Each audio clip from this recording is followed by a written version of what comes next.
시청자 여러분 안녕하십니까? 출발 성공 투자 박민영입니다. 미국도 국내도 정말 가열찬 상승을 기록하고 있는 9월입니다. 단기 상승에 대한 피로감이 조금 누적되는 이 시점 FOMC를 앞두고 있죠.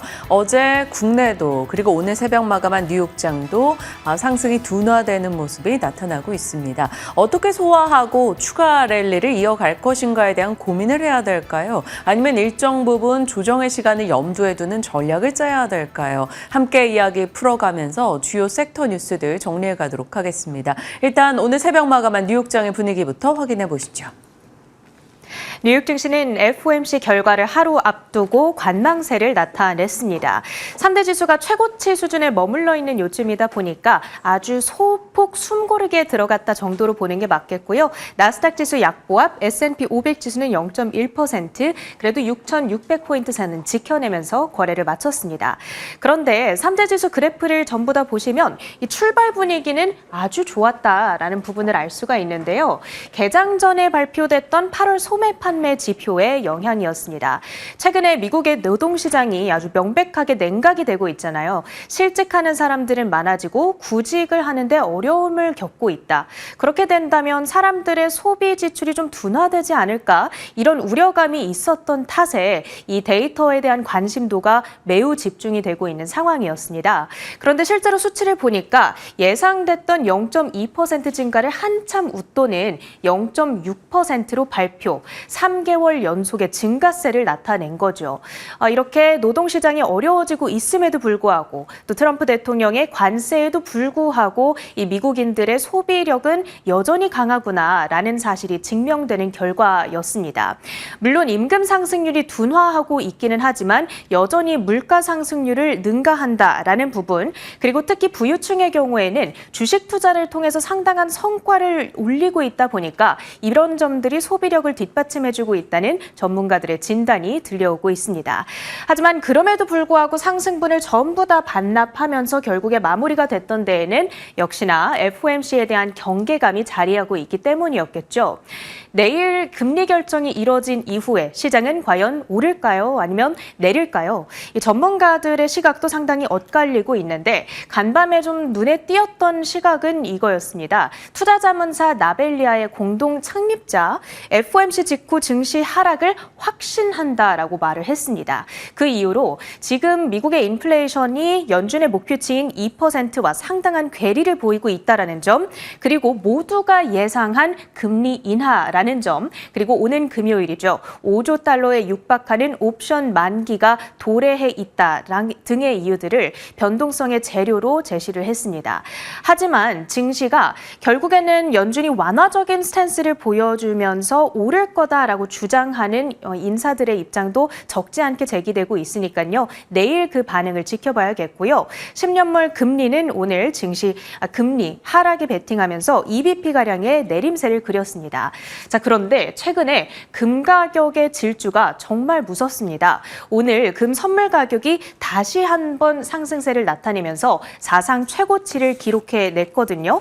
오늘장 투자자들이 주식에 있어서는 좀 신중한 스탠스를 보였다면 안전자산인 금에 대해서는 여전히 불리시한 베팅을 이어가고 있는 분위기입니다. 그러니까 장기적으로는 인플레이션 그리고 달러 지위에 대한 불확실성, 여기에 대한 베팅이 수요를 부추기고 있다고 생각을 해봐야겠고요. 오늘 트로이 온스당 0.2% 상승하면서 3,720달러 선 위에서 계속 움직이고 있습니다. 그렇다면 자, 연준의 파월 의장의 비공식 대변인이라고 불리는 월스트리트저널의 닉 티밀하우스 기자 4시간 전쯤에 이 FOMC 관전 포인트 3가지를 핀포인트한 기사가 올라왔습니다. 지난달 파월 의장은 인플레이션보다는 앞으로 고용 안정에 무게를 두겠다라는 비둘기적인 시그널을 보내줬고요. 그러면서 증시의 반등을 부추겼습니다. 그런 상황 가운데서 우리가 주목해봐야 될 3가지 포인트가 있는데 있는데 첫 번째로는 연내 추가 인하 신호를 보내주는가, 내일 금리를 내리는 것 자체보다도 올해의 전망이 더 중요하다라는 겁니다. 과연 3차례 인하를 시그널하는지 아니면 2차례만을 시그널하는지에 따라서 시장은 비둘기파적이냐 매파적이냐를 가늠하게 될 예정입니다.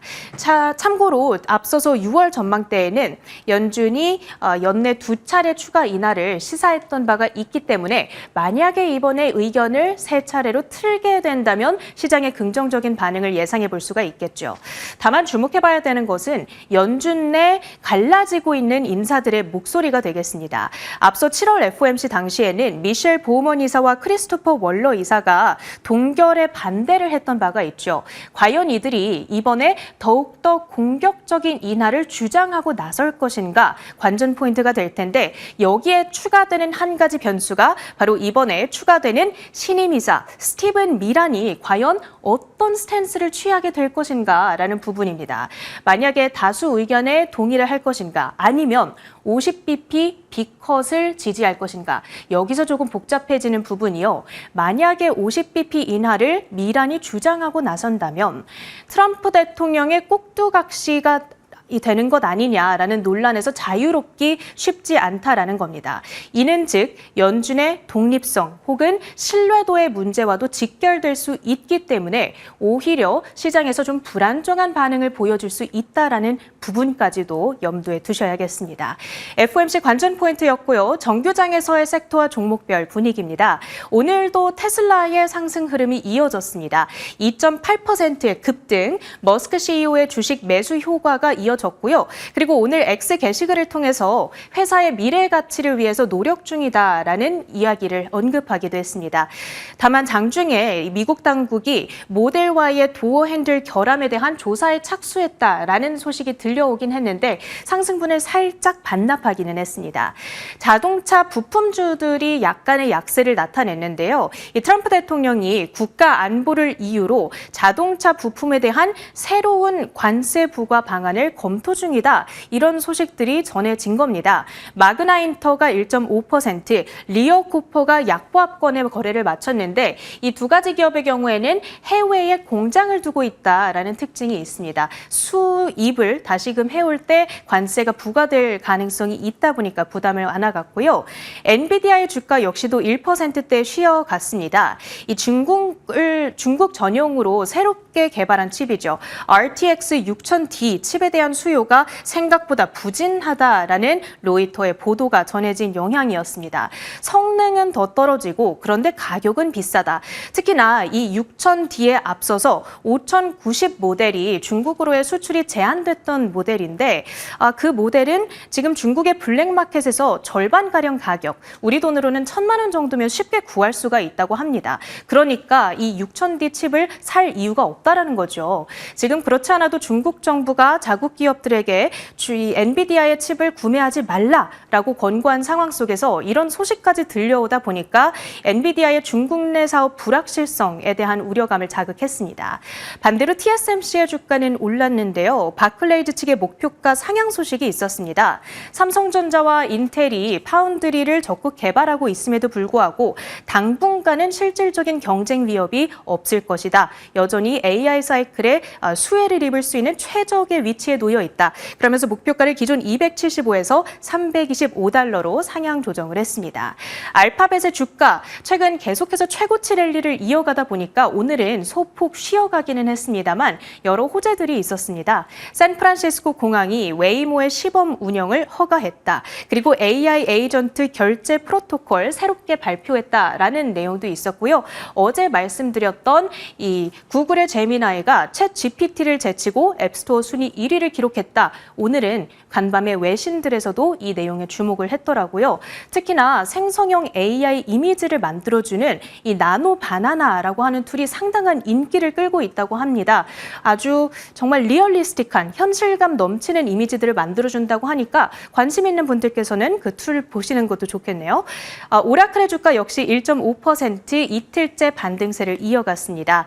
이제 트럼프 대통령이 틱톡 카카오톡의 미국 내 사업 매각 시한을 12월 16일까지 다시금 3개월 연장을 했습니다. 그리고 지금 양국의 합의안을 들여다보면 오라클은 이 바이트댄스의 클라우드 계약을 유지할 수 있다라는 방안이 담겨 있다라는 CNBC의 보도가 들려왔습니다. 주가에 긍정적인 영향을 줬던 이슈였고요. 그 밖에 특징주들도 점검해 보시죠. 메타 커넥트 행사 이제 내일부터 내일 모레까지 이틀간 진행이 될 예정입니다.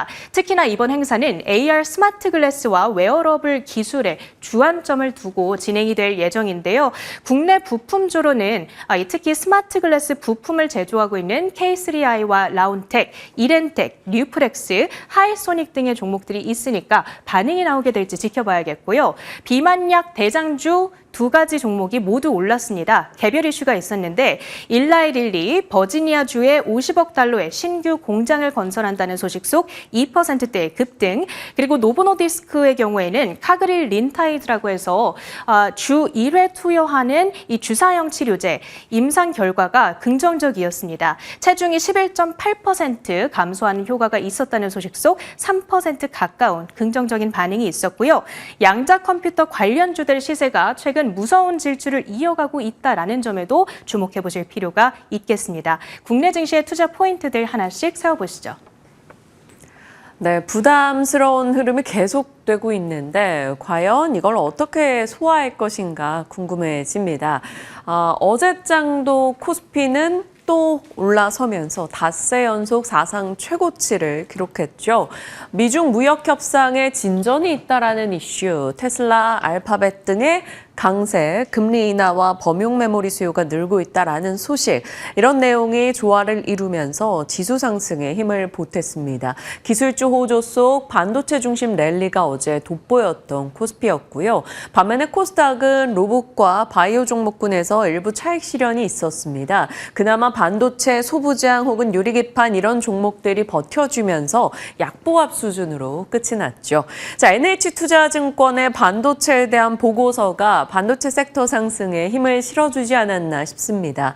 내년도 메모리 시장은 제한적인 공급 증가, 그러니까 공급량은 제한될 것이고 다양한 메모리가 늘어나며 대당 탑재량이 증가해서 수요는 많을 것이다. 수요와 공급의 논리 속에서 SK하이닉스와 삼성전자 모두 다 수혜를 볼 수 있다라는 얘기가 강조됐죠. 거기에 어제 저희 시간에서도 짤막하게나마 전달드렸던 내용인데요. IDC 전망으로 올해 반도체 시장 규모가 1,000조 원이 넘어갈 것으로 보고 있다라는 점, 올해 반도체 성장률에 대한 전망 또한 상향 조정하기도 했습니다. 이러한 영향 속에서 반도체 종목군으로 외국인의 매수세가 집중되면서 어제 삼성전자, SK하이닉스 상승률 보시죠. 이 지수의 상승 대다수가 이들이 담당했다라는 것을 느낄 수가 있습니다. 어제 코스피 지수 상승의 한 80%는 이 두 종목이 끌어올렸다라고 해도 과언이 아니겠죠. 이 두 종목이 흡성대법을 보여주며 한마디로 시장의 수급을 다 빨아들이면서 하락 종목 개수는 조금 더 많았던 하루였었습니다. 이 두 종목의 시가총액이 700조를 돌파하기도 했네요. SK하이닉스 10일 연속해서 상승하고 있습니다. 9월에 첫 거래를 제외하고 계속 올라가고 있는 거고요. 삼성전자도 이 거래를 제외한 상승세, DB하이텍 같은 종목들도 하루 빼고 9월 내내 올라가는 모습이 나타나고 있습니다. 그만큼 반도체 쪽으로 반도체의 지수의 의미를 갖고 있는 이 두 종목 쪽으로 시장의 관심이 꽤나 집중되어 있는 것을 확인할 수 있었죠. 반도체 탑2 종목이 강하게 올라갈 때 언제 나타나는 패턴이 바로 시장의 수급을 흡수해가는 것입니다. 자, 지금의 반도체 순환 짤막하게 정리를 해봤습니다. 수요 측면에서 엔비디아와 빅테크의 이 AI 관련한 투자 이슈가 계속 들리고 있죠. 엔비디아의 블랙웰, 루빈의 순항 소식, 그리고 빅테크의 AI 투자, 여기에 브로드컴 등을 필두로 해서 에이직 반도체에 대한 수요까지 늘어나고 있고요. 교체 수요가 자극되는 건 세트 쪽도 마찬가지입니다. 아이폰 차기작이 지금 공개됐고 굉장히 얇다는 그 에어 시리즈에 대한 관심도가 높아지고 있습니다. 그리고 윈도우 10 서비스가 종료되면서 PC 등에 대한 수요도 자극되겠죠.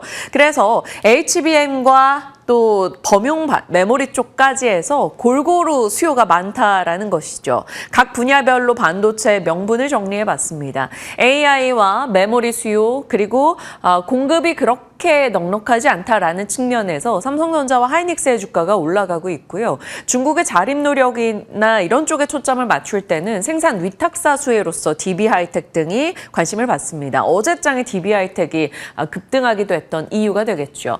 그리고 인터커넥트 기술이 발전하면서 메모리 중심의 컴퓨팅 산업이 확장되게 된다면 결국에 메모리 탑재량이 점점 더 늘어날 것이고 그 또한 반도체 업황에 긍정적일 수밖에 없겠죠. 생산 난이도가 올라가고 맞춤형 반도체가 늘어날수록 검사 수요나 테스트 수요가 늘어날 수밖에 없다라는 점이 반도체 검사 장비나 테스트 소켓 등에 힘을 주고요. 탑2 삼성전자와 하이닉스의 신규 라인, 캐펙스 투자 이슈, 증설 이슈로 소부장에 힘이 돼주고 있습니다. 더 많은 칩을 안정적으로 직접 가능하게 만드는 게 바로 유리기판. 어제 이 시간에 SK 최태원 회장의 출국 관련한 이야기 다루면서 AI 반도체 진영에서 지금 순환이 돌지 않은 곳이 유리기판인데 차례를 기대해 볼 수 있지 않을까 이렇게 말씀을 드렸었죠. 어제장 많이 올라갔습니다. 기가베이스, 캠트로닉스, 피롭틱스 등의 종목들 상승이었죠. 이렇게 반도체가 순환하면서 저마다의 명분을 갖고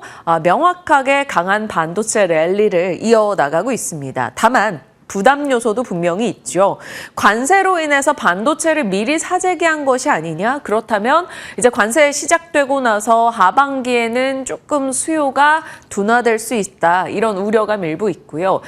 분명히 저점 대비 소부장만 봐도 많이 올라온 종목들이 많다라는 거죠. 단기적인 피로도가 있다라는 겁니다. 그리고 삼성전자가 HBM에 본격적으로 이제 공급망 라인으로 진입하게 된다면 HBM 쪽은 공급에 대해서 조금 많이 늘어나서 가격에 대한 압박이 생길 수 있다. 이런 얘기 등이 나오고 있습니다. 다만 1번이나 3번이나 지금 굉장히 많은 수요가 AI로 인해 촉발되고 있기 때문에 일정 부분 상승을 소화하고 나서 피로감을 소화하고 나면 다시금 안정을 찾아갈 것이다. 그래서 조정시 매수 관점이라는 시각이 많습니다. 지금 따라붙기보다는 장기 성장이고 조정시 매수로 대응해보자라는 증권가 의견들이 속속 들려오고 있습니다. 반도체에 대한 이야기 정리를 해봤고 오늘 아침 브리핑 준비를 여기에 시간 다 쓴 것 같아요. 그동안도 정말 분야별로 이제 공정별 밸류체인 정리를 많이 해드렸었는데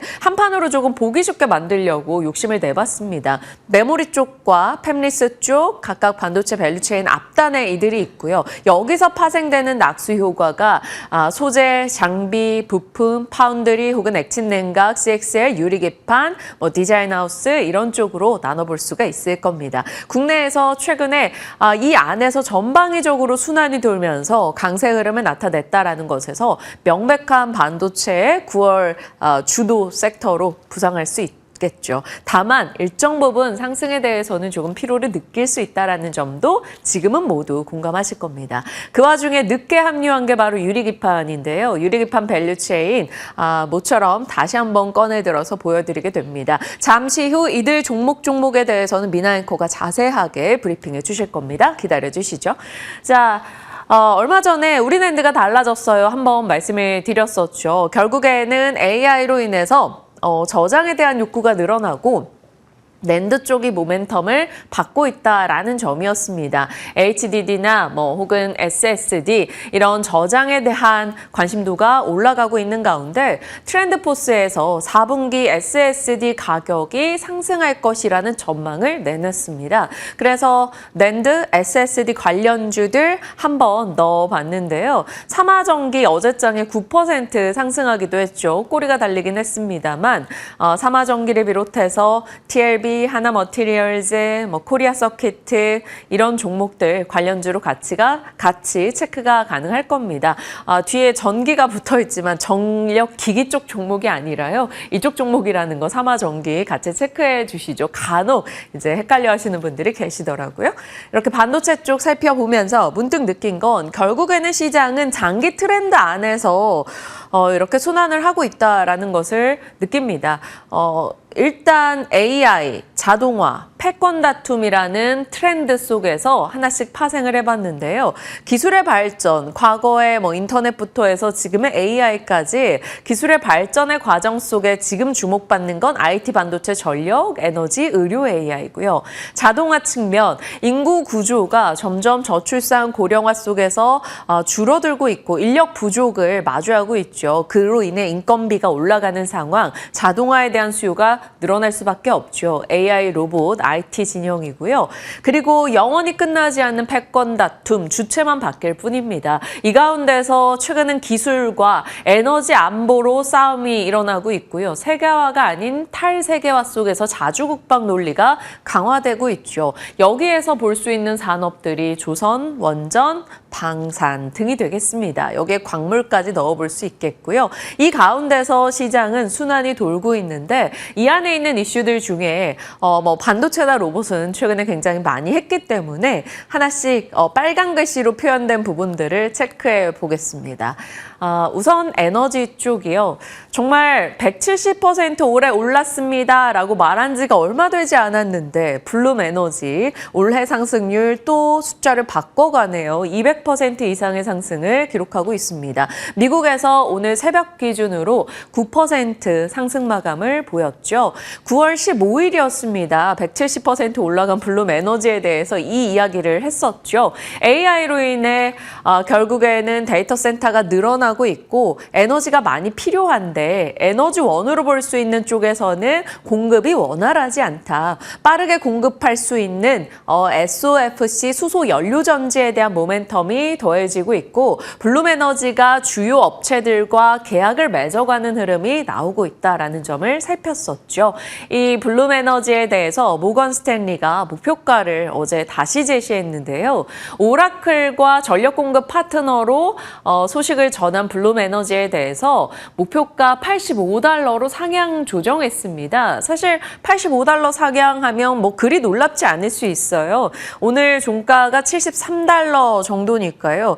그럴 수 있다 하는데 불케이스의 경우 $185를 제시했습니다.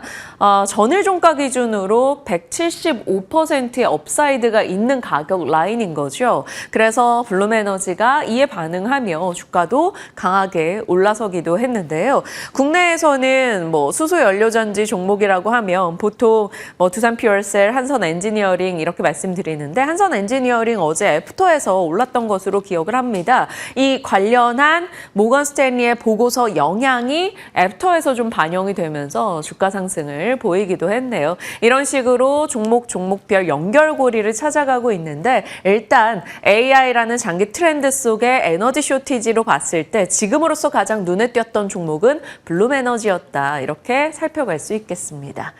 자, 그리고 자주국방의 트렌드, 언제든 일어설 수 있는 방산이죠. 며칠 전이었습니다. 쉬고 있던 방산을 일으켜 세운 갈등의 시대라는 타이틀로 이 내용을 전해드렸었죠. EU에서 이제 무기 공동구매 대출제도 예산을 파격적으로 금액을 제시한 점, 러우 전쟁이 지속되고 있고 폴란드가 러시아 드론을 격추했던 뉴스였습니다. 그 이후로 방산이 또 힘을 내는 모습 어제 나타났죠. 이스라엘군이 가자시티에서 지상전에 돌입했다.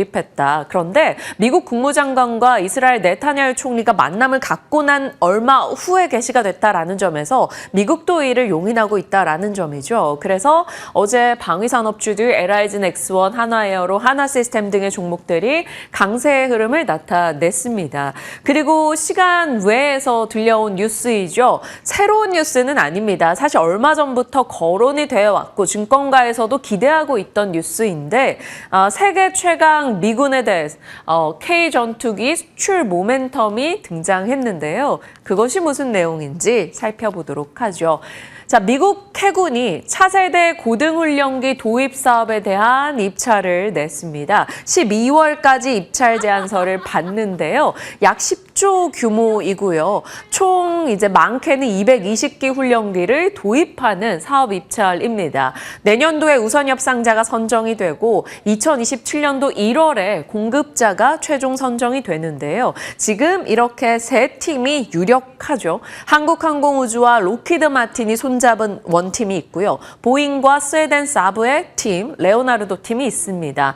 과거 사실 한국항공우주 등은 보잉에 밀려서 실주한 경험이 있는데 지금의 보잉은 여러 가지 안전 문제가 대두되고 있고 엔지니어의 파업이나 이들의 비용이 올라가고 있기 때문에 가격 경쟁력에서 불리하지 않겠느냐. 그래서 한국항공우주와 로키드 마틴 팀이 아마도 수주를 따낼 가능성이 있다라는 스토리입니다. 아직 최종 공급자 선정까지는 시간이 많이 남아 있는데 그래도 내년도에 우선 협상자 선정이라는 타이틀과 미국의 한국의 전투기라는 타이틀이 만나면서 시장이 관심을 갖고 있습니다. 만약에 수주하게 된다면 정말 천조국이라는 말이 괜히 나온 게 아니죠. 세계 최대 군사대국인 미국에 여기서 한국의 전투기가 성능을 인정받게 된다라는 점. 그렇다면 다른 미국과 한국의 우방국 등에서도 더 많은 발주를 한국에 줄 수 있다라는 것을 기대하게 되는 거겠죠.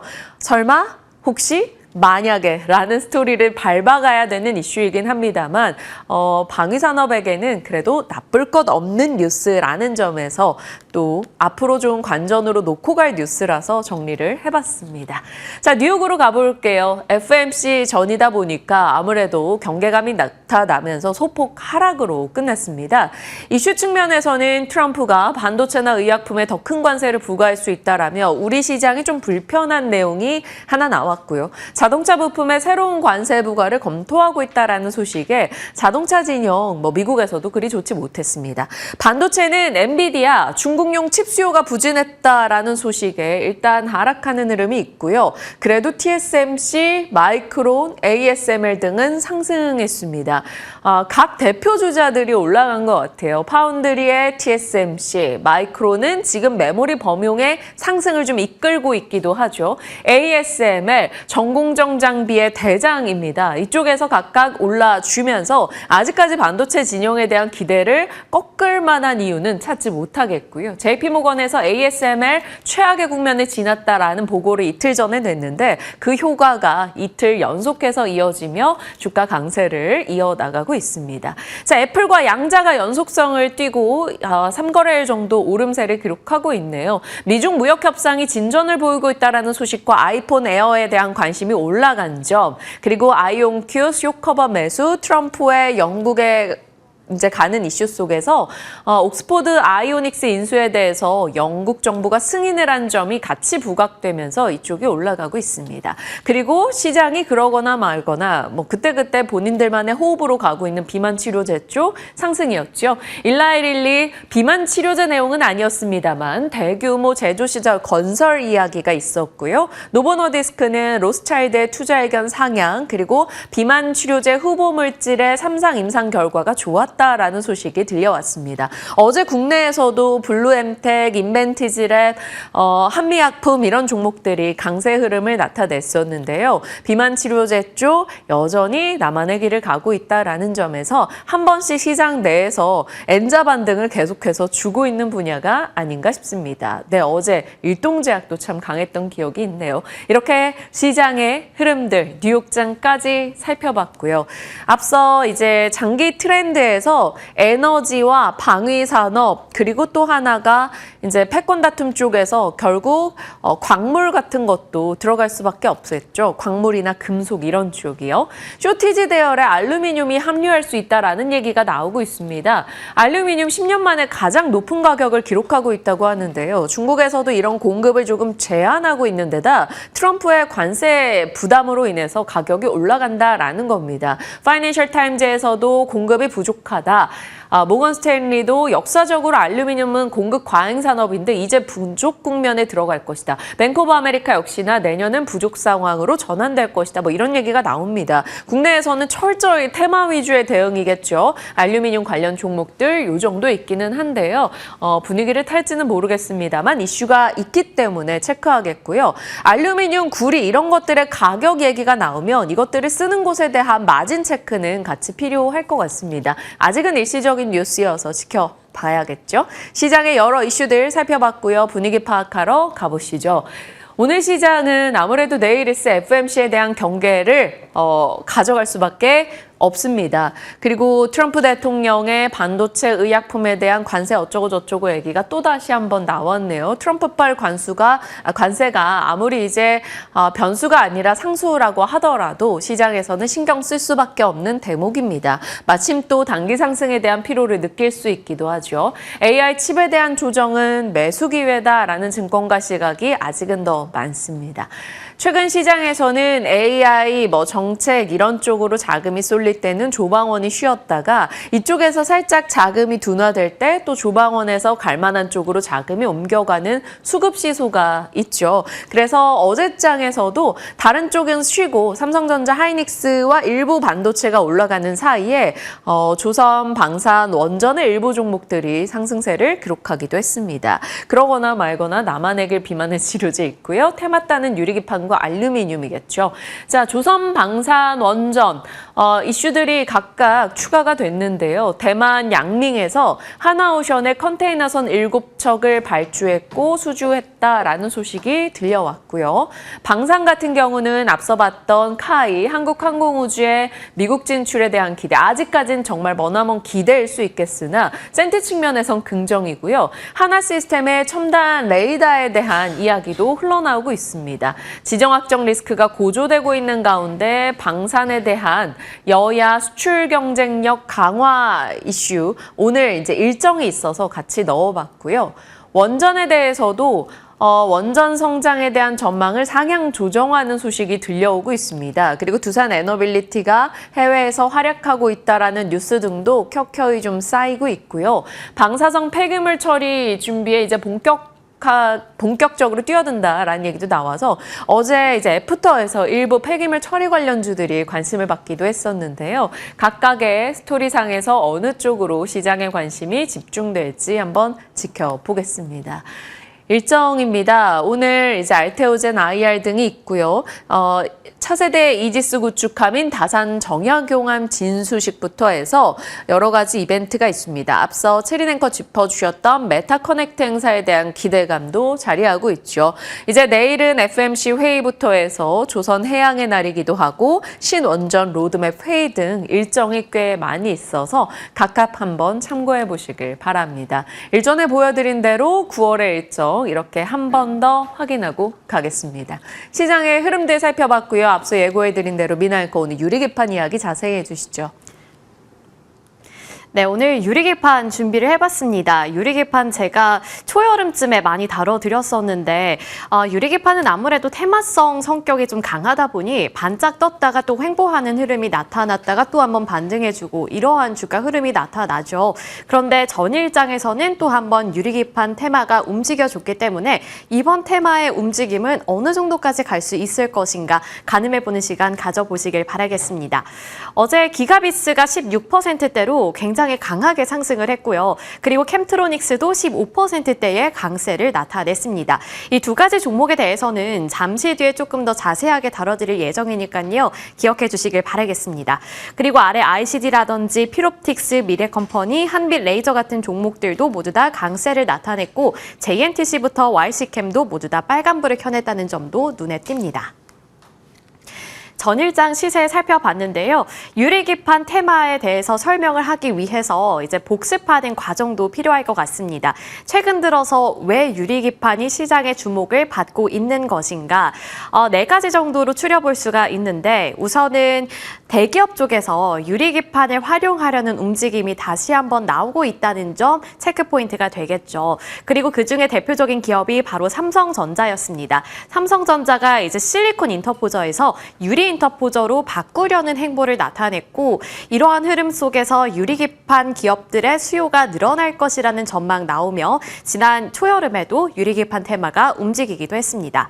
또 삼성 전기 쪽의 이슈도 있었는데요. 애플을 비롯해서 미국 빅테크 기업들을 공략하겠다라는 소식과 함께 이제 AI 데이터 센터의 수요가 증가하면서 고속 그리고 고효율 반도체 패키징 수요가 증가할 것이라는 이러한 논리 속에 이렇게 유리기판 테마가 다시 한번 주목을 받았었고 삼성과 SKC 등 주요 기업들이 2027년 전후를 중심으로 해서 본격적으로 양산 준비에 들어간다라는 소식도 하나의 포인트가 되고 있습니다.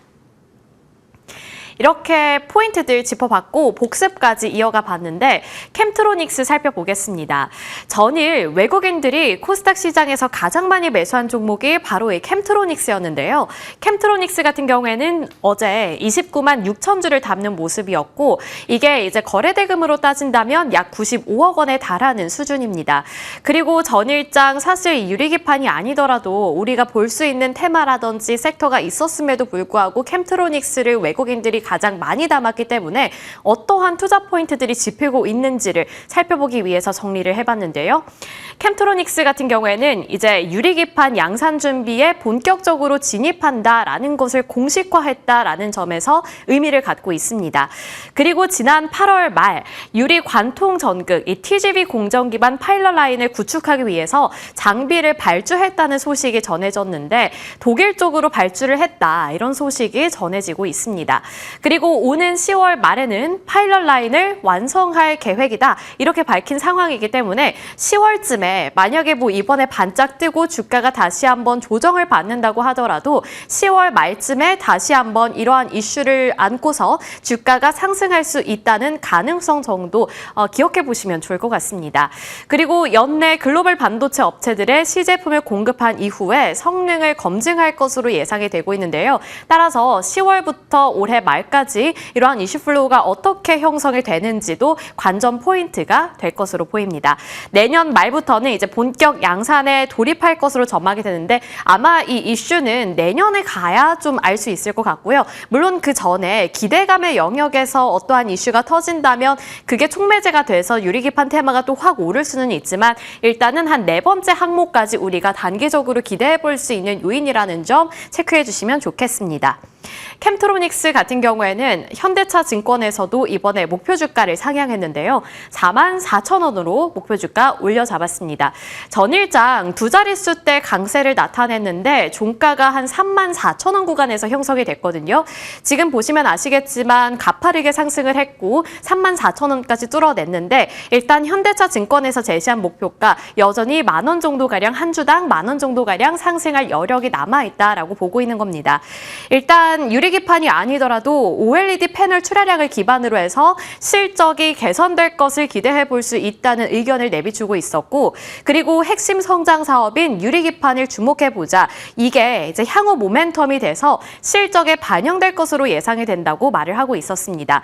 일단 지금 캠트로닉스가 유리기판으로 주목을 받고 있는 것은 맞는데 앞서서 살펴봤다시피 이제 오는 10월 말부터 어떠한 절차에 돌입할 것으로 보이기 때문에 아직까지는 실적이 찍히고 있지 않는 겁니다. 하지만 이제 유리기판 사업을 잘 만들어내고 그것을 잘 푸시를 한다면 실적에 충분히 반영될 만한 큰 모멘텀인 것은 맞다고 말을 하고 있는 거니까요. 캠트로닉스 쪽으로 다시 한번 수급이 들어올 수 있을지 살펴보시길 바라겠고 그리고 투자자들 사이에서는 이제 과거에 대장주 역할을 했었던 필옵틱스에서 캠트로닉스 쪽으로 손바뀜 현상이 일어나고 있는 것 아닌가라는 생각들이 퍼지고 있다는 점도 확인해 주시길 바라겠습니다. 캠트로닉스였고요. 그리고 이어서 기가비스 살펴보겠습니다. 사실 기가비스 차트를 제가 두 가지로 가지고 온 이유가 있습니다. 먼저 일봉 차트를 살펴보시면요. 이게 올해 1월이고 그리고 저 장대 양봉을 만들었던 게 바로 어제입니다. 지금 대표적인 유리기판 종목들의 주가 흐름을 살펴보시면 사실 올해 초와 6월 이때쯤에 주가가 폭등하는 모습을 나타냈습니다. 물론 기가비스도 그러한 흐름에 올라타기는 했지만 다른 종목들의 주가 주가 차트와 비교해 본다면 이 상승폭이 그다지 크지 않았다는 점을 확인해 볼 수가 있는데요. 상승하기는 했지만 나머지 종목들이 그때 연고점을 형성하는 동안에 기가비스는 그다지 큰 탄력을 받지 못했다는 점. 하지만 전일장을 기준으로 해서 지난 2월에 찍었었던 단기 고점을 가뿐하게 돌파해냈다는 점에서 의미를 찾아보시면 좋을 것 같습니다. 그리고 또 한 가지 특징은 전일 이제 분봉 차트를 살펴보시면 알 수가 있는데 사실 기가비스 어제 유리기판 테마가 주목을 받을 때에도 장 초반부터 막판까지 그다지 큰 탄력을 받지 못했었고 주목을 받지 못했습니다. 그런데 장 마감 직전에 갑자기 수급이 많이 들어오게 되면서 이렇게 주가가 튀어오르게 된 것이고 그에 따라서 주가가 17% 가까이 상승한 건데요. 여기서 우리가 궁금해해야 하는 부분은 기가비스가 올해 내내 다른 종목들에 비해서 그다지 큰 주목을 받지도 못했었고 그리고 어제 장에서도 다른 종목들이 튀어오를 때는 잠잠하다가 왜 갑자기 마감 직전에 튀어올랐을까? 뭔가 우리가 모르는 이슈를 갖고 있는 것일까? 이러한 의구심과 질문을 던져봐야 하는 주가 차트가 되지 않을까 싶습니다. 그렇다면 기가비스는 왜 주목을 받은 것일까? 새로운 이슈가 따로 전달이 될 수도 있지만요. 일단 우리가 갖고 있는 정보 내에서 유출을 해볼 수 있는 점들 짚어보겠습니다. 기가비스는 반도체 공정, 패키징 장비 업체입니다. 그런데 왜 어제 유리기판 테마로 함께 묶여서 상승했느냐라고 물어보신다면 일단 기가비스의 검사 장비는 유리기판 공정 품질 검사 단계에 투입될 가능성이 짚이고 있기 때문인데요.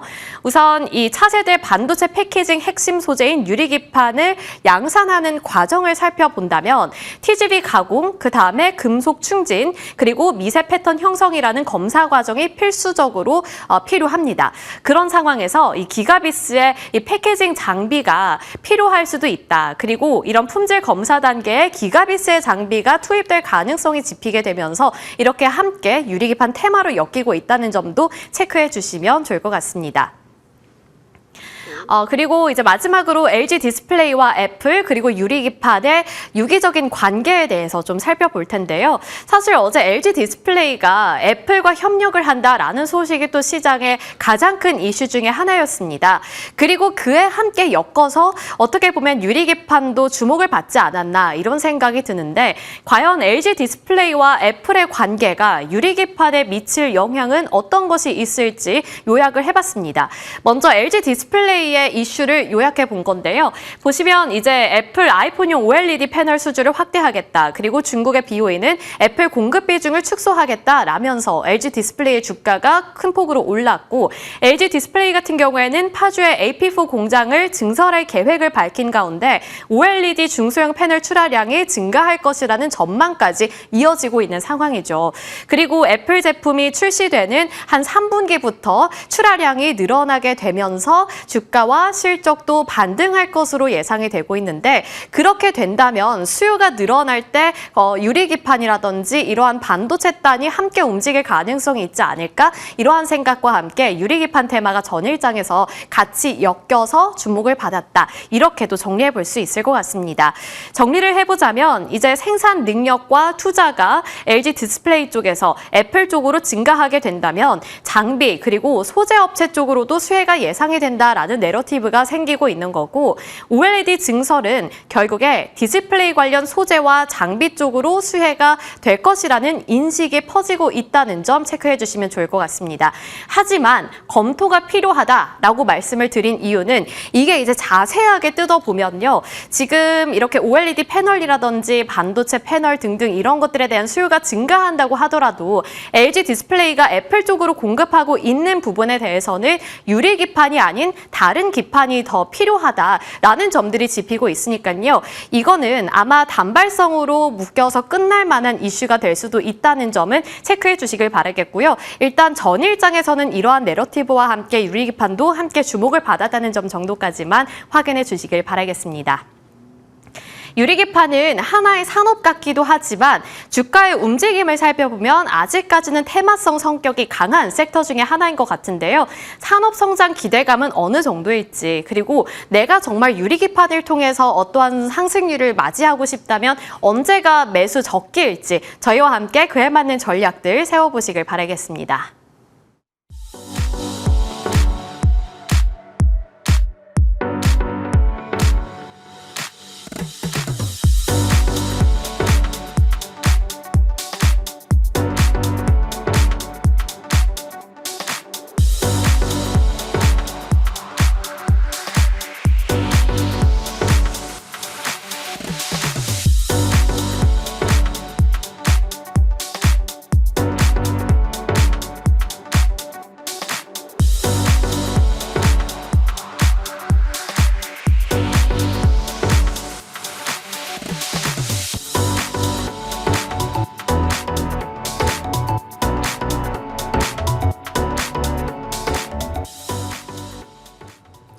네, 강한 시장 속에서 섹터에 대한 고민들 살펴가도록 하겠습니다. 수요일의 남자 IBK 투자증권 함정남 차장님 자리하셨습니다. 어서 오세요, 차장님. 안녕하세요. 안녕하십니까.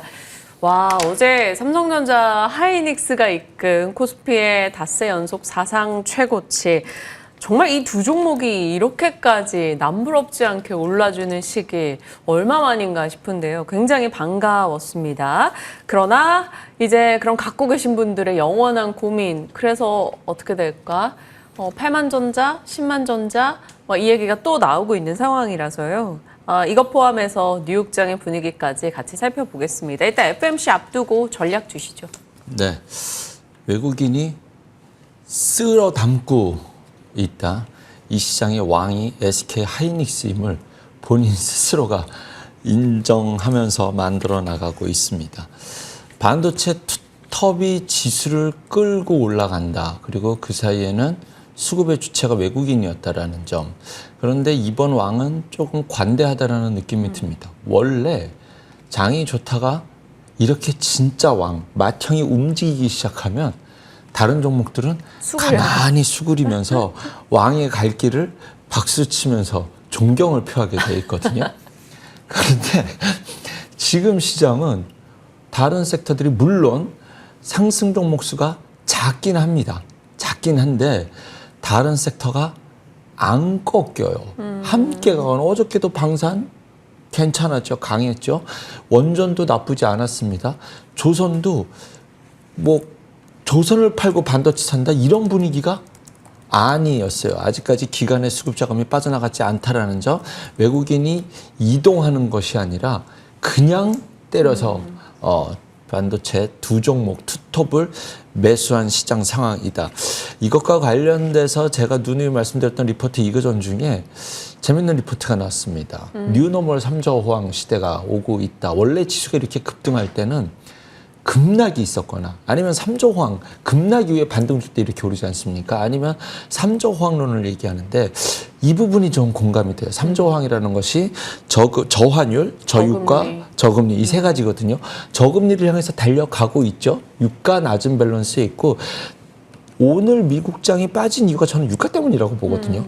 인플레를 막을 수 있는 기저 베이스를 관세가 천천히 가격 전이가 된다 하더라도 낮은 유가를 유지하면서 상품 가격, 제약 가격, 인플레이션을 막겠다는 의지가 있어서 어쨌든 저유가, 그 다음에는 이제 환율은 아직은 불편한 상황이지만 달러 약세의 기조의 트렌드를 봤었을 때 환율도 저환율, 즉 달러 약세, 제가 누누이 말씀드렸죠. 미국 금리 인하랑 달러 약세, 이것만큼 한국 시장에 완벽한 조합은 없다라고 말씀드렸었는데 이러한 대적 환경이 만들어지고 있으면서 이제는 시장에서 이거 빠질 때 무슨 논리로 빠진다라고 말해야 되지?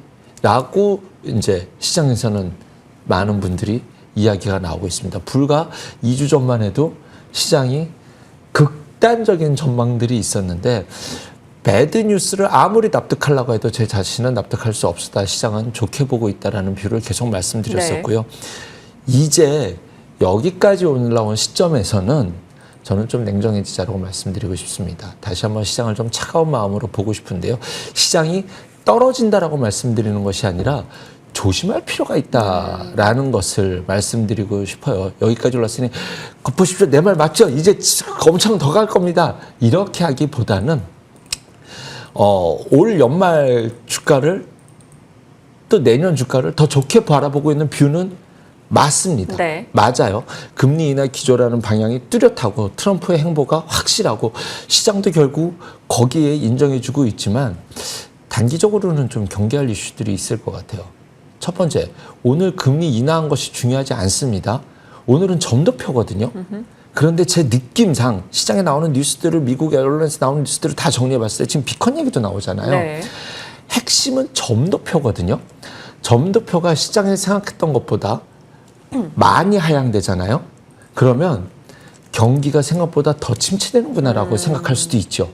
고용 회복이 안 된다라고 해석할 수도 있고 생각보다 이 금리 인하의 점도표가 조금 더 매파적이라고 한다면 아 뭐야 지금 시장은 굉장히 거의 뭐 비커까지 반영시키고 있는 네. 금리지 않습니까? 그렇다라고 한다면 아 뭐야 금리 인하가 생각보다 그렇게 뭐 그러진 않네 이렇게 해석할 수 있어서 무슨 결과가 나오든 시장이 좀 조정의 빌미로 사용될 가능성이 있다라는 것이 첫 번째입니다. 두 번째는 지금 관세 이후에 미국의 매크로 지표를 보면은 PPI 떨어졌고 고용이 안 좋잖아요.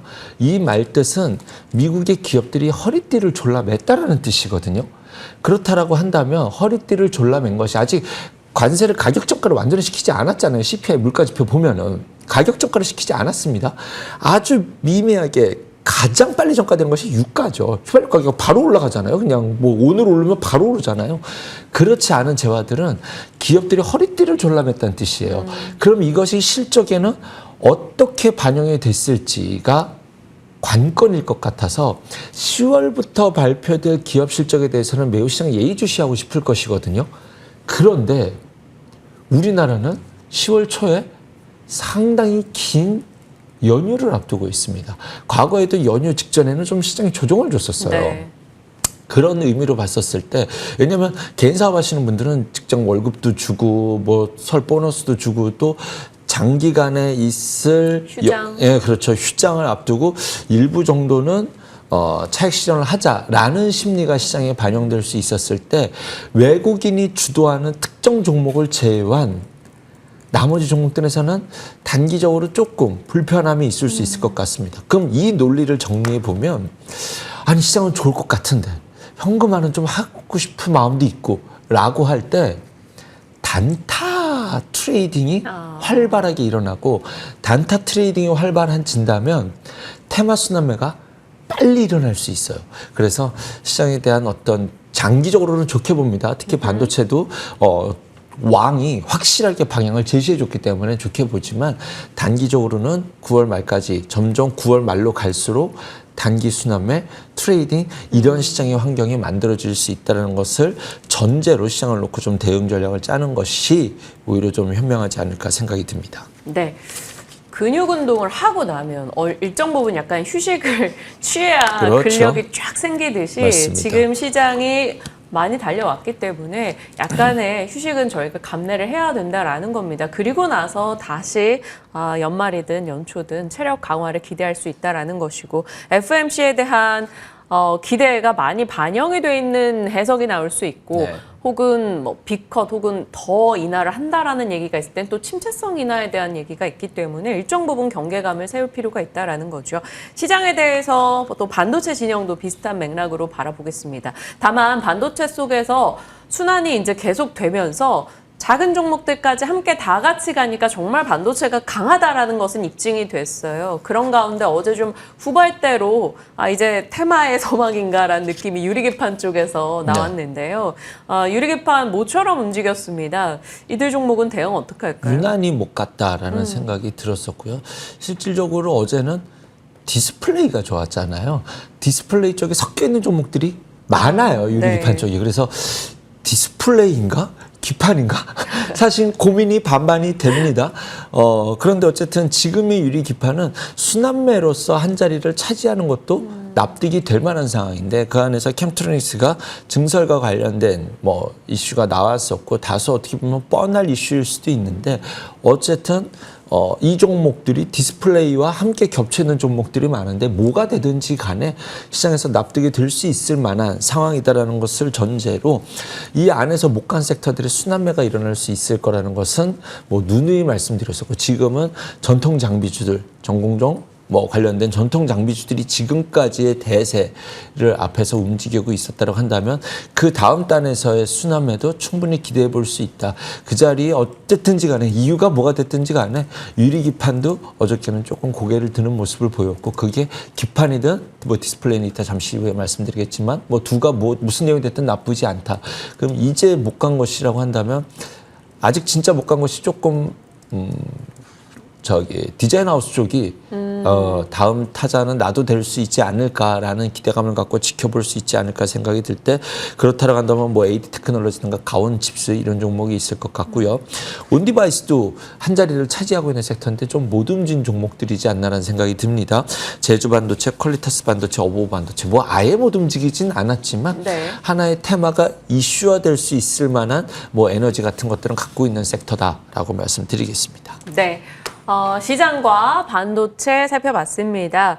방향의 문제가 아니라 이것은 속도의 문제라는 점에서 참고해 주시길 바라겠고요. 시장 이제 9월 말로 갈수록 테마 순환이 빨라질 수 있다는 점도 기억해 보겠습니다. 자, AI 쪽 혹은 이런 첨단 산업과 정책 이슈에 한참 관심을 받았던 쪽이 살짝 뭐 단기 상승 피로감을 소화하는 과정 속에서 조방원이 또 관심을 받을까요? 이들의 수급에 왔다 갔다 상황에서 어제 방산주 흐름 좋았고요. 한국항공우주도 미국의 항공기에 대한 시장 진출 기대감 이런 얘기도 네. 나오고 있어서 방산주 한번 체크하고 싶어요. 방산주 자체만으로는 수주가 워낙 탄탄하고 한국만의 강력한 매력을 갖고 있는 섹터, 뭐 조선 플러스 방산, 그리고 원전, 뭐 이거는 한국의 키를 확실히 갖고 있는데 문제는 지금 이제 에너지가 어떻게 움직일 수 있느냐. 실질적으로 그동안 못 갔을 때는 외국인 자금이 그동안 방산주들이 쉬어갔었을 때는 최근 뭐 지난주까지는 지주사를 많이 샀었거든요, 외국인들이. 그런데 지금 다시 이제 이쪽을 들어갈 수 있는 것은 좀 쉴 만큼 쉬었다. 그리고 여기서 이렇게 꼭지를 만들어서 끝낼 상황은 아니다라는 분위기잖아요. 그런데 아까 말씀드린 것처럼 이 반도체 투탑이 움직였다면 시장에서 많은 고민들이 있을 수 있거든요. 그래서 이 안에서 이 섹터가 끝났냐? 전혀 그렇지는 않습니다. 그런데 탄력도 면에서 움직일 자리에서는 움직이지 않았나라는 생각이 들어서 저는 제가 이전에는 조선을 그렇게 말씀드렸었죠. 그래서 조선은 지금 최고가 영역에 있고요. 네. 이쪽 섹터는 트레이딩 관점으로 계속 지켜보겠다. 여기에서 이제 나 돌파할래라고 해서 돌파의 에너지를 가져가는 것은 하나에어로스페이스고 이제 나는 박스를 돌파한 새로운 영역으로 갈래라고 준비하는 것은 항공우주가 되지 않을까라는 생각이 들어서 좀 이렇게 이 섹터에 대한 전반적인 이슈보다는 좀 종목으로 압축해서 트레이딩 전략 정도는 가져가 볼 수 있을 것이다라고 저는 전략을 짜고 있습니다. 그렇다면 한국항공우주 보유자분들 같은 경우는 충분히 보유하면서 추후를 좀 지켜볼 필요가 있을 것 같습니다. 한국항공우주는 신규 진입도 가능하죠. 그렇죠. 네. 다른 종목들 그렇습니다. 대비해서 좀 아쉬웠었으니까요. 기대해 보겠고요. 원전주 질문하시는 분들이 꽤 있으신 것 같아요. 사실 이제 대통령 100일 기자회견 간담회에서 약간 원전에 대해서 좀 아쉬운 목소리가 나오고 기대치가 흔들렸었으나 사실 장기 트렌드에서 원전에 대한 니즈는 명확한 건 네. 맞거든요. 그래서 원전주에 대한 의견은요? 명확합니다. 이 원전의 끝은 SMR이거든요. 친환경의 끝이고 굉장히 효율성도 굉장히 높고 진짜로 굉장히 안전하고 이게 작은 거 크기는 우리나라 고속버스 정도 크기라고 하니까 이제 거점 지역마다 이렇게 설치할 수 있다. 뭐 이러한 것들이 다양하게 포진되어 있죠. 뭐 SMR의 중요성은 더 이상 뭐 말씀드릴 상황도 아닌데 지금 원전주를 어떻게 바라볼 것이냐. 저는 이렇게 보고 있습니다. 체코 이후에 나올 수주들을 결국 미국이 받을 것이고 미국이 받으면 그것에 대해서 하청을 결국적으로 우리나라가 기업이 들어가서 할 건데 수주가 언제 나올 것이냐라는 건 알 수 없지만 방향은 뚜렷하다는 점에서 이럴 때 모아두면 나중에 중장기 전략을 짤 수 있는 가장 뚜렷한 섹터가 되지 않을까 생각이 들어서 두산 에너빌리티가 여기서 피로감이 있다라고 하시면 그 아랫단에 있는 종목들 뭐 한전산업이라든가 한전 KPS, 한전 기술 플러스 알파로 우진 뭐 한신기계 지투파 이런 종목들이 있잖아요. 원자력 발전에 대해서도 원자력 발전소에 관련돼서 추가적으로 중동 국가들 플러스 유럽 국가들의 수주가 나올 때마다 호재로서 반영이 될 것이고 그렇게 한두 개 수주가 더 나온다라고 한다면 그 다음에는 또 과거처럼 수주가 몇 개 남았네 하면서 이제 밸류를 부여받을 수 있는데 이럴 때 사두면 삼성전자 56,000원, 6만 원 밑에 단에서의 지금의 저가 논리를 말씀드렸었던 때가 기억이 나요. 그런데 제가 사석에서 만났던 제가 자주 가는 식당의 사장님이 그때 제가 저가 논리를 말씀드려서 그냥 지금부터 계속 담아가십시오 했는데 얼마 전에 그 식당을 갔는데 많이 풀이 죽어 있으시더라고요. 못 사셨던 거예요. 계속 사모아 가시기에 최적화된 종목이 삼성전자입니다. 사장님 시장에 너무 많이 보실 수 있는 시간이 안 되니 그런데 많이 풀어주고 있으시더라고요. 그런 전략을 짤 수 있는 것이 이제는 원전주가 되지 않을까 저는 그렇게 바라봅니다. 네, 좋습니다. 어떤 의견인지 충분히 전달이 됐고 명확하게 항상 원전에 대해서는 답변을 주시니까요. 자, 조선, 방산, 원전에 대한 의견 살펴봤고요. 개별 종목에 조금 더 초점을 맞춰서 전략을 짜보셔야 될 것 같아요. 자, 이제 FMC 내일 결과 나오고 나면 고민이 되는 분야들이 금리에 좀 많이 영향을 받는 섹터들, 뭐 2차 전지, 바이오, 로봇 등등이 될 겁니다. 이쪽 내에서 저희가 체크해 둬야 되는 내용이 있을까요? 이것과 관련돼서는 조금 불편하다는 것은 말씀드렸죠. 시장을 좀 조심할 필요가 있다라는 상황 속에서 어제 로봇주들이 조정이 좀 컸거든요. 그러니까 이제 테마의 순환매가 일어날 수 있다라는 점, 단기 트레이딩이 나올 수 있다라는 점에서 금리가 단기적으로 미국 국채 금리가 좀 상승을 하려고 한다면 만약에 FOMC에 대해 제로 선물로 해서 금리가 충분히 선반영이 됐고 상승을 한다면 일단은 바이오가 조금 움직이기 불편해지는 상황인 거는 맞습니다. 하지만 기조적으로 추세는 결과적으로 금리의 하반가, 내년에 상반기까지는 금리가 계속적으로 하락될 것이 맞기 때문에 만약에 이것 때문에 바이오가 조정을 준다면 저는 이제 포트를 그동안에 못 가셨던 분들이 담아가 볼 수 있을 만한 기회도 될 수 있을 것이다 라고 생각이 들고 종목별로 봤었을 때는 여전히 지금 바닥권에서 이제 좀 고개를 들려고 하는 종목들이 워낙 많기 때문에 그냥 지금 시장이 종목 장세, 트레이딩 장세라고 했었을 때 여전히 눈여겨볼 종목이 저는 많다라고 생각이 듭니다. 로봇 조정 줬지만 저는 끝났다라고 생각하지는 않습니다. 그래서 이 쉬어가는 템포에서 하락 브레이크가 걸렸을 때는 언제든지 좀 다시 들어갈 수 있다라고 생각이 들고요. 바이오는 여전히 눈을 크게 뜨고 볼 수 있을 만한 종목이 좀 많다라고 생각이 드는데 오늘의 전략이 그건데 바로 이어가 네, 좋아요. 볼까요? 네. 어저께 아침에 시가부터 눈을 크게 뜨고 봤던 것이 한미약품이었는데 워낙 어저께 좀 바쁜 일이 많아서 일 하나 하고 오면 또 올라가 있고 일 하나 하고 올라오면 또 올라가 있고 그러더라고요. 한미약품이 예전부터 말씀드렸지만 남아있는 비만 치료제에 대한 기대감을 가져갈 수 있을 만한 남아있는 종목 중에 하나가 아직 못 간 종목 중에 하나가 한미약품이다 했는데 주가는 잘 못 갔어요. 그런데 이 시장 분위기에서는 이런 종목들이 좀 관심을 받아갈 수 있지 않을까. 그리고 남아있는 올해 학회 일정들이 많잖아요. 그리고 한미약품도 앞으로 좀 자기만의 강점을 갖고 있는데 얘네가 갖고 있는 강점이 살 빠지는 약을 먹으면 근육도 빠진단 말이에요. 이것을 보완해 줄 수 있는 그 약을 개발하고 있다는 것이 실질적으로는 굉장히 핫하고 아주 매력적인 키워드거든요. 이쪽의 시장의 성장성과 시장 파이가 굉장히 크기 때문에 근손실을 지켜준 근손실이 안 되는 비만 치료제. 그런데 지금 이것까지 한다고요.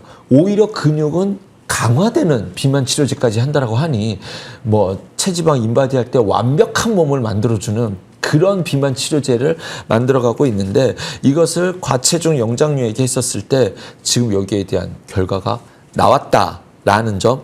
그 다음에 식욕 억제 이런 것들에서 굉장히 체중 감량에 대해서 아주 효율성이 높이 갈 수 있는 그러한 비만 치료제를 만들어갔더니 꿈의 비만 치료제라고 보시면 될 것 같습니다. 그것에 대한 파이프라인을 굉장히 많이 갖고 있는데 시장에서는 이상하게 한약품만 못 갔다라는 말씀을 제가 몇 번 드렸었죠. 그래서 이제는 좀 의심해 보겠습니다 했는데 한번 주가가 훅 밀렸어요. 뭐 그렇다라고 해서 저는 뭐 부랴부랴 매도할 그런 위치는 아니다라고 봤었는데 어제 시가 예의주시했는데 뭐 저만 예의주시했던 것이 아닌 것 같다라는 생각이 듭니다. 그런 의미에서 어저께 양봉인 캔들은 눈여겨볼 수 있겠다 생각이 들고 이제 단기적으로는 좀 소형주단에서 테마화돼서 이렇게 좀 움직일 수 있을 것 같다. 단기 트레이딩이 올 수 있을 거라 그랬잖아요. 소형주단 바이오주들을 좀 설명드려 볼게요. IMBDX라고 과거에도 한번 말씀드렸지만 암 진단이거든요. 아무리 암 치료제가 좋아도 조기에 진단하는 것만큼 중요한 것은 없습니다. 우리가 건강하기 위해서는 매년 건강검진을 받는 것이 아주 중요합니다. 저도 이 얘기 얼마 전에도 한번 해주셨는데. 네, 맞아요. 네. 이 얘기 했었어요. 근데 이때 지나가면서 종목명만 지나가면서 말씀을 드렸었거든요. 여전히 그때 말했던 그 주가에 있는데 부모님께 효도 관광 보내드린다면 매년 건강검진을 차라리 해드리는 것도 나쁘지 않다라고 할 정도로 검진이 그만큼 중요한데요. 이 회사가 첫 번째는 알파 리퀴드라는 게 있어요. 알파 리퀴드라는 그것이 뭐냐면 이미 암에 걸린 환자예요. 이 환자에게 무슨 약을 처방하는 것이 최적화된 건지 이거 잘못 써서 치료 못 되는 경우들이 굉장히 실질적으로 많거든요. 그래서 실제로 병원에서는 굉장히 중요한 기술력입니다. 우리가 봤을 때 모르죠. 의사가 말하는 대로 무조건 따라가야 되니까 병원 입장에서는 굉장히 중요한 검진 기술이고요. 캔서 파인드라고 해서 피 뽑아서 원래 암은 어떻게 하나요? 조직 검사하잖아요. 근데 캔서 파인드라는 것은 피를 뽑아서 암이 있는지 없는지를 한다라고 하니 매우 혁신적인 기술이겠죠. 그 다음에 캔서 디텍트라고 하는 것이 있습니다. 이것은 암 수술 마친 환자에게 재발이 됐는지 안 됐는지 보는 거예요. 그러니까 암과 관련돼서 병원의 입장, 우리의 입장, 재발의 입장까지도 토탈 솔루션을 다 갖고 가는 기업이다라고 보시면 될 것 같습니다. 세 번째는 제가 이 바이오 버블은 틀림없이 비만 치료제에서 나올 것이다. 그리고 또 하나 AI와 접목된 것이 또 하나의 버블 랠리를 가져갈 수 있다라고 말씀을 드렸습니다. 3빌리언이라는 종목인데요. 주가가 잘 못 간 자리에 있어요. 지금 이 자리에서도 눈여겨볼 수 있다. 유전체 데이터를 분석해서 희귀 질환을 검사한다라는 것은 앞으로 우리나라 전 세계가 의료 AI의 방향이 넓혀지는 근본적인 이유입니다. 암 치료제는 지금 엄청나게 시장이 개화되어 있잖아요. 유전자 분석을 통해서 어떤 희귀 질환에 관련된 것들을 전 세계가 극복하지 못했던, 손도 못 댔던 영역을 앞으로 확산해 나가겠다라는 것이거든요. 그런 거 관련돼서 준비가 잘 되어 있는 기업이다. 그리고 또 하나 이제 키워드는 오가노이드잖아요. 네. 오가노이드의 성장성은 의심할 여지가 없다라고 봤었을 때 로킷 헬스케어라는 종목인데요. 인공지능을 접목해서 장기 재생 플랫폼인데 장기가 재생할 때 피부, 암에 관련돼서 이쪽에 대해서 또 인공 피부와 관련돼서 오가노이드 상용화 이것과 관련돼서 나중에 좀 한다면 뭐 화재와 관련된 또는 피부 의학과 관련돼서 피부 재생까지도 좀 시장이 확대될 수 있다라는 점. 또 하나는 이제 빼놓을 수 없는 종목이 오가노이드 사이언스잖아요. 이쪽 오가노이드 관련돼서도 눈여겨보자라고 해서 오늘은 5개 종목을 좀 소개해드리도록 하겠습니다. 기회가 남아있는 바이오 탑 5 종목들 이렇게 얘기해 주셨어요. 기존에 말씀 주셨던 내용을 자세하게 한 번 더 강조와 정리해 주신 것으로 보시면 되겠고요. 앞서 시가총액 시청자분의 이제 큐로셀 AS가 좀 필요할 것 같아요. 말씀 주시고 좋은 흐름이 나왔다고 최근에 아마 관심 두셨던 분 같은데 큐로셀 혹시 첨언해 주실 수 있나요? 큐로셀이 기다리고 있는 뉴스가 뭐죠? 네, 패스트 트랙 진행하자라는 거였잖아요. 카티 치료제에 대해서 얘네가 이상 결과 데이터가 진짜 너무 좋아라는 것이 작년 초에부터 있었던 얘기예요. 근데 품목허가가 언제 날 거냐라는 것이 핵심이었거든요. 그래서 이미 이상 결과는 완벽하게 좋은데 야 식품업체 봤더니 얘네 결과 데이터 킴리아보다 너무 좋은데 패스트트랙 진행하자. 그 결과가 올해 안에 나올 것 같다. 올해라 봐야 이제 몇 달 남았어요. 그러면은 품목허가 나올 때까지는 기다려 봐야 되지 않을까라는 것이 큐로셀을 바라보는 제 개인적인 뷰입니다. 혹시 에클론 들고 계신 분도 그럼? 함께 그렇죠. 카티치르지 한다면 에클론 차바이오텍이잖아요. 네. 그렇다라고 한다면 그것과 관련돼서 이게 올라갈 때 뭐 예를 들면 함께 뭐 기대감을 키워가 볼 수도 있기 때문에 저는 여전히 긍정적으로 봅니다. 그 또한. 함정남 차장님, 지금 저희 방송 하자마자 IMDBX가 프리에서 시세가 순식간에 또 올라가 버렸어요. 그럼 안 좋아요. 그래서 그러니까 이게 시장의 지금 시장 분위기를 알려주는 거예요. 이게 지금 시장의 소형주단에서 이제 워낙 탄력적으로 움직일 수 있는 시장이 만들어다 보니 제가 말하는 것이 시장에서 올라가는 것을 굉장히 싫어하거든요. 그래서 조그만 주식을 제가 말 안 하는 거예요. 그래서 이러면 오히려 조심하세요. 시가에 오히려 조심하십시오. 오히려 그렇게 말씀드리겠습니다. 좋습니다. 네. 그래도 뭐 장기 관점에 얘기해 주신 거니까 뭐 그럼요. 오늘의 급한 대응보다는. 그렇죠. 음봉으로 나오면은 또 다시 기회를 볼 수 있다라는 점 또한 염두에 두셨으면 좋겠습니다. 차장님은 안 좋아하실지 모르지만 저희는 또 많은 시청자분들이 함께 호흡하고 있다는 걸 느껴서 이럴 때 굉장히 즐겁기도 합니다. 감사합니다. 네. 네네. 시장의 주요 종목들, 특히나 지금 바이오에 대해서 고민하시는 분들을 위해서 오늘은 기회에 있는 바이오 탑5 종목들과 기존의 AS까지 했으니까요. FMC 어떻게 소화하는지 바라보면서 이들 종목 천천히 한번 관심 체크해 보시죠. IBK 투자증권 함정남 차장님과 오늘 함께했습니다. 고맙습니다. 감사합니다.